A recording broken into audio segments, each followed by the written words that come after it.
Hello, welcome to Jason the Old Millennial. My name is Jason, speaking to you here in my basement in the great state of Kansas. Today's video, I'm continuing my long series of my top 100 favorite albums, and I'm at number 7 on my list. Number 7th favorite album is the great Simon and Garfunkel masterpiece, The Bridge Over Troubled Waters, which came out in 1970, their 5th and final studio album. Yes, number 7, amazing album, their best album. Let's talk about it.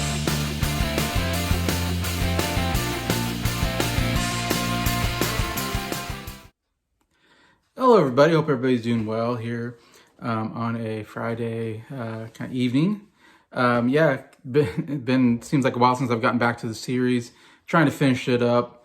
At number 7 on my 100 list, which I've gone through every album by album, trying to give as much information as I can about that album and my thoughts on it.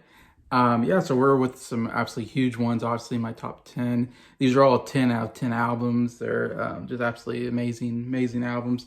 And I'm a huge Simon and Garfunkel fan.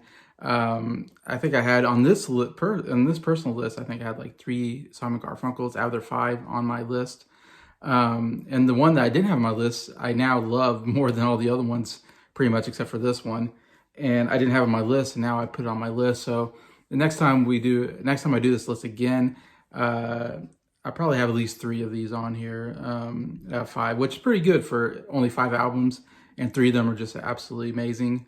And Simon and Garfunkel, amazing. Love the duo, kind of love a good duo. Love when 2 people really mesh together and have great chemistry together as musicians and singers. And love this duo for Art Garfunkel's high vocals. He has such a great tenor voice, one of the great tenor singers, I think. And then Paul sings as well, a little bit lower, but sings pretty good. I think Garfunkel might be the better singer of the 2, but Simon's obviously like the mastermind behind the band, the group, as far as he writes pretty much all the songs in the group. And he's also one of the greatest songwriters of all time. So he's also a great guitar player. His acoustic guitar work is just one of the greatest. And so I love a good acoustic guitar, singer-songwriter. So love the singer-songwriter aspect of Paul Simon. And then their 2 voices together just sound so amazing. They mesh really well together.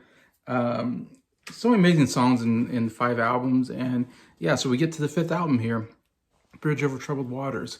Comes out in 1970, so we're finishing the 60s, getting right in the 70s, and they come up, I wouldn't say every album, but they almost get better with each album. It's like, if they could have stayed together after this album, I'm sure they could have came up with some more masterpiece albums. But they ended up breaking up after this album came out. Simon and Garfunkel did not get along, and they know each other since they were kids. I did a whole deep dive on them. They grew up together as kids and started playing together at a young age, actually, in New York. And so this is over a decade of, kind of friendship and knowing each other. And I guess after so much time together, they just kind of grew apart, which tends to happen to duos. Sometimes they grow apart and they don't like each other and they don't want to work with each other and they go their own ways. That's what happened with Simon Garfunkel after this album. Simon would go on to have a really great solo career. Garfunkel had a solo career. Don't know much about his solo career personally.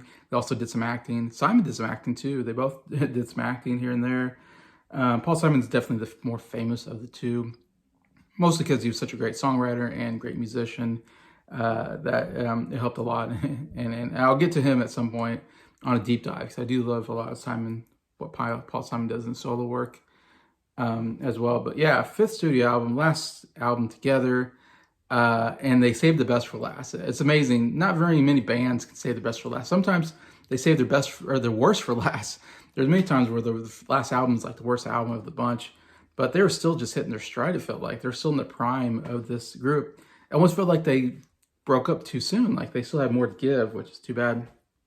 And a lot of that was because Simon, I think, was getting a little tired. I mean, not only were they not getting along together as a group, and Simon, he tends to, I don't know, I think he's hard to work with sometimes. Um, I think he felt like he wrote the songs, that he should get more credit in the group. And he didn't like the fact that Art Garfunkel was getting some credit, especially for the big song on this album, which is the title song, Bridge Over Troubled Waters. Yeah, Bridge Over Troubled Waters, it's such a huge song for them. It went #1 overall. It was a #1 hit for them. Um, it won the Grammy for Song and Record of the Year. I mean, it was huge. And what the problem was that Paul Simon wrote the song, and he got the Grammy for writing it. But Art Garfunkel is the one who's singing it. It's almost like a solo song. Simon does come in with the "Hello, Silver Girl, hello," so he does come in towards the bridge. But for the most part, it's just Art Garfunkel singing it, which is kind of unusual. He doesn't take solo too many times I can remember. But it's great because he sounds amazing on this record, on Bridge Over Troubled Waters. And so at concerts, he would go out and he would sing it, and there'd be a piano player playing it, and Simon would, add a little bit to it. And then after they, everybody would cheer, but everybody was cheering for Art Garfunkel. And Art Garfunkel would say, cheer for the, let's give a hand to the piano player. And Simon was sitting there like, what about me? Like, I'm the one who wrote the freaking song that you guys are, enjoying. Anyway, so I think he hated that Garfunkel was getting so much praise for a song that he didn't write. And so Simon kind of was like, hey, I don't need Garfunkel. I can go off my own, write my own stuff, get all the credit. So it's a little bit selfishness there, I think, with Paul Simon. But yeah, they weren't getting along, and this is it. But man, this is absolutely amazing album. You got all the great, harmonies that you get with Simon and Garfunkel. And you get some huge songs, and you get some hidden gem songs in here. That's why I love this album so much. Is even the songs that aren't as known are just really great as well. First, I should say, like I said, there's 4 singles coming off this album actually. You got The Boxer, #7. Like I said, Bridge Over Troubled Waters was #1 in the U.S. Cecilia, a big, huge hit on the radio, was also #4 in the U.S. And El Condor Pasa, If I Could, was #11 on Cashbox. And I used to have a Simon Garfunkel Greatest Hits album back in the day. And I know Bridge Over Troubled Waters was on it. El Condor Pasa, If I Could, was on it. Cecilia, and Boxer. So there's like 4 songs on here that are like amongst the greatest hits, and for good reason. They're all just absolutely amazing songs. Bridge Over Troubled Waters is very, uplifting song about, going through troubled times and someone being that bridge over those troubled times, someone helping you along, Yeah, it's great. I remember Paul Simon singing the song after 9/11 on Saturday Night Live. It was a really emotional moment. El Condor Pasa, If I Could, like I said, it's a slight hit song for them. I don't think it's one of the most well-known, but still really good song. You have the kind of a Spanish thing there with El Condor Pasa. Cecilia, it's such an upbeat, fun pop song, one of the best. The Boxer, like I said, absolute masterpiece, one of my favorite of theirs. When I do my top 10, it's going to be pretty high on that list. Just some of the best songwriting I think Paul Simon's ever done. And then those la la la, la la la la la la, so amazing. Just singing la la la is like the best part of the song. But also, Keep the Customer Satisfied is a great song. You probably never heard of it if you don't know this album, but it's a really good song, very catchy. One of the best on this album. I personally like So Long, Frank Lloyd Wright. Most people say it's too boring. It is a little slow moving, but I think it's actually a very beautiful song, kind of ballad. I don't know, I really like the song. Baby Driver is kind of a fun, upbeat song as well. The Only Living Boy in New York, another just absolutely fantastic, kind of slower song, mostly a Paul Simon song. Great, just acoustic, song. And that's about the best stuff on here. There is some stuff like, Say Why Don't You Write Me, not really that great. Song for the Asking, not really that great. And By My Love, it's like, it's a cover song. It's funny, I always forget when you get to this, like, wow, they did a cover song. Yeah, they did a Everly Brothers cover song. It's a live version too, which is weird. Why did we get a live version of Bye Bye Love? I would have loved to have more of a studio version of Bye Bye Love, because that's a great song. And you got a great duo doing a cover of a great duo. Should work, but Bye Bye Love, not the greatest. But even with those 3 songs, the other 8 are just so good that I still give this a 10 out of 10. because of the strength of the top songs on this album overall. Anyway, so yeah, absolutely fantastic album. Definitely gotta check it out. Like I said, it was also, I mean, one of the best, their best-selling album, critically their best album. Anybody you talk to, this is the #1 favorite Simon Garfunkel album, and I'm no different. Anytime I'm in a list with other people doing the rankings, it's #1. But yeah, it was #1 in the U.S. Of course, it sold 25 million records, so it was one of the best-selling albums at that time. On the Rolling Stones 500 greatest albums, it's number 172. Should be higher. 172 seems too low. I mean, like, Rolling Stones, what are you doing? Like, I don't get Rolling Stones. I don't feel like they don't know what they're doing over there, and they don't know how to rank stuff, because that album's definitely better. There's not 171 albums better than this, in my opinion.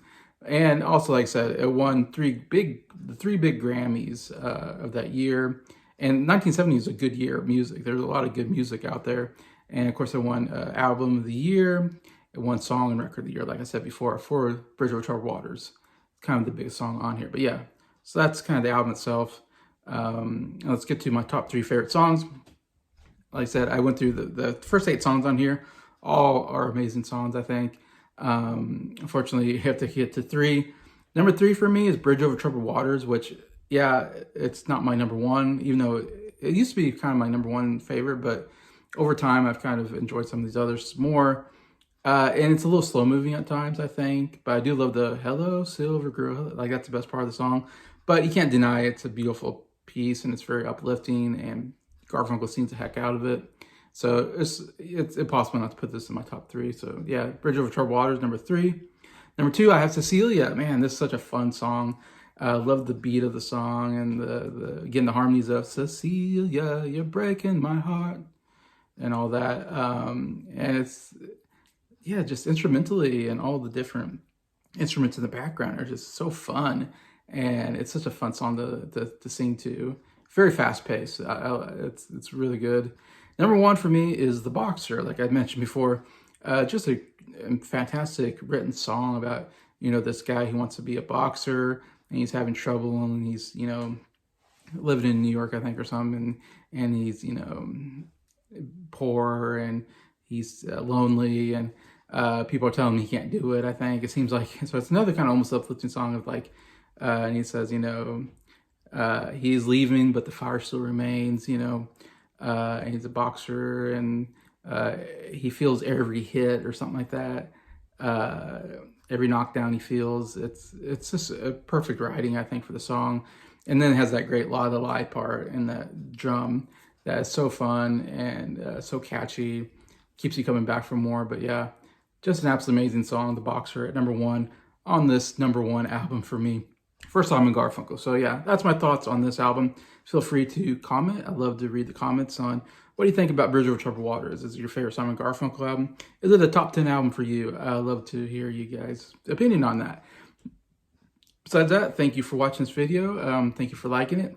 And thank you to all my subscribers for supporting the channel. I appreciate all of you, and I hope you have a good day.